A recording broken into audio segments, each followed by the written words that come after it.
perdoa-te. A palavra evangélica adverte que se deve ser indulgente para com as faltas alheias e severo em relação às próprias.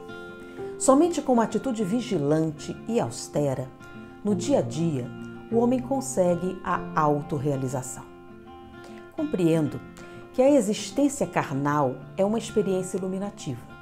É muito natural que diversas aprendizagens ocorram através de insucessos que se transformam em êxitos após repetidas, em face dos processos que engendram.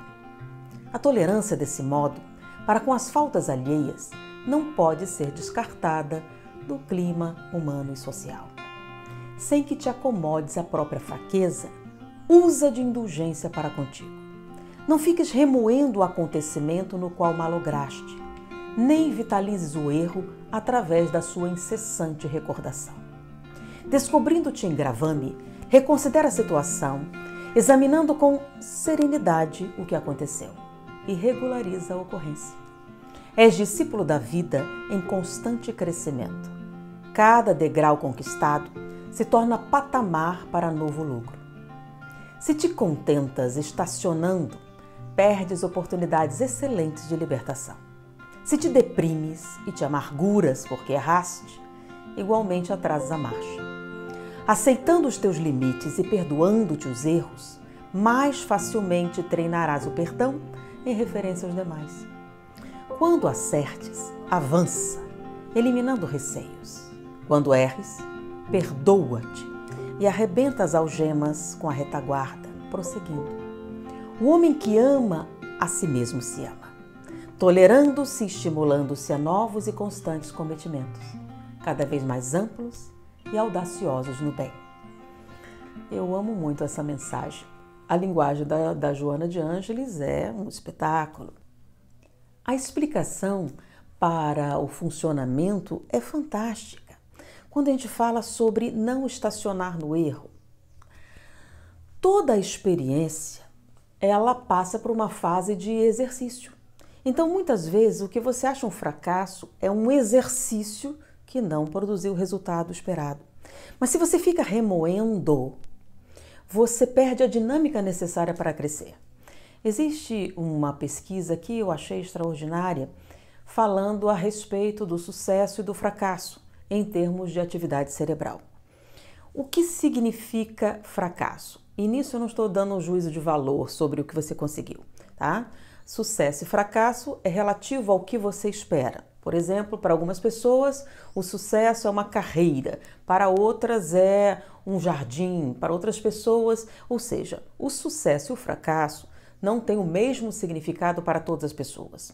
Mas dentro de um determinado contexto de sucesso e fracasso, sendo sucesso alcançar tudo o que você sempre desejou e fracasso não conseguir atingir nenhuma de suas metas, analisando essas diferenças, os cientistas descobriram que o sucesso e o fracasso num determinado objetivo está ligado aonde você concentra a sua atividade cerebral. Por exemplo, vamos pegar uma situação. Nós temos que fazer uma determinada atividade com crianças e um lanche é necessário. Vamos pensar numa pessoa que chega e encontra o que seria a sua oportunidade de trabalho destruída. Alguém derramou o leite. O leite está todo derramado. E a pessoa começa. Quem derramou o leite? Quando foi derramado? Quem é o responsável por isso? Quem eu devo culpar pela situação? Imagine então como se isso fosse uma cena de crime. Para você responder a todos esses questionamentos, você tem que funcionar mais ou menos como aquele filme CSI. Você vai fotografar o crime e vai rever as fotos procurando provas que incriminem a pessoa responsável. Então imagine tentando responder a isso. Você vai revisitar coisas que já aconteceram, né? Você vai ver o leite, ver a porta, ver o cenário, mas para enxergar isso em sua mente, você vai fechar os olhos, fechar os ouvidos, fechar os sentidos e procurar respostas onde? Na sua memória, onde está o que já aconteceu. Porque se já aconteceu e é passado, é memória. Então você vai revisitar a memória. Se você permanecer um largo tempo revisitando essas memórias, o que acontece? Você diminui a acuidade visual, diminui a acuidade auditiva e você se fecha. E é claro que tudo isso tem uma resposta orgânica. Se você fecha os olhos, fecha os sentidos, fecha tudo, você concentra a sua atividade numa determinada área, que é o hipocampo. Mas vamos ver uma situação totalmente distinta. A situação original é a mesma, o leite está derramado. Vamos a uma pessoa de sucesso. Ela olha e vê a mesma cena que a pessoa fracassada viu, o leite derramado.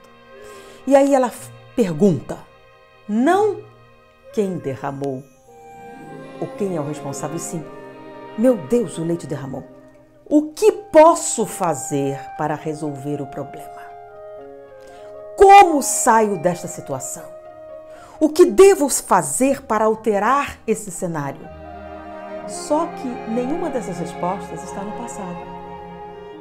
Não são suas memórias que você vai ter que revisitar para responder essa questão, e sim o futuro. E o futuro fica no lobo frontal, onde estão todas as coisas que ainda não aconteceram, coisas que você está pensando, construindo.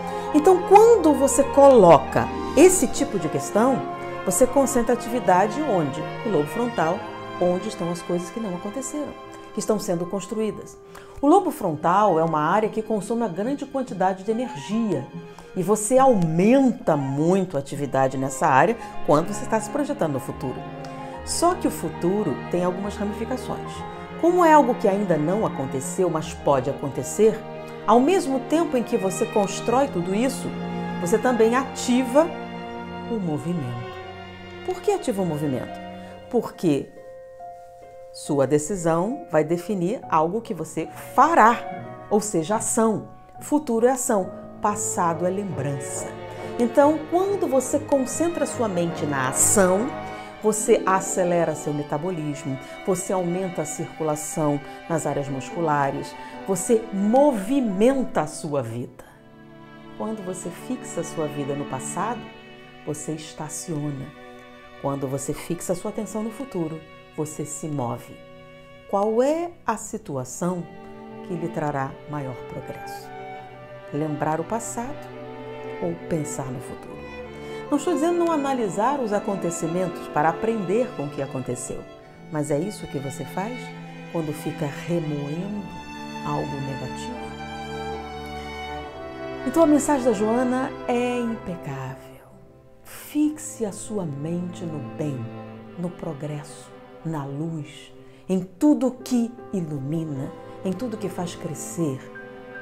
E, Joana, Deus e eu mesma garanto a você que sua vida vai mudar para melhor.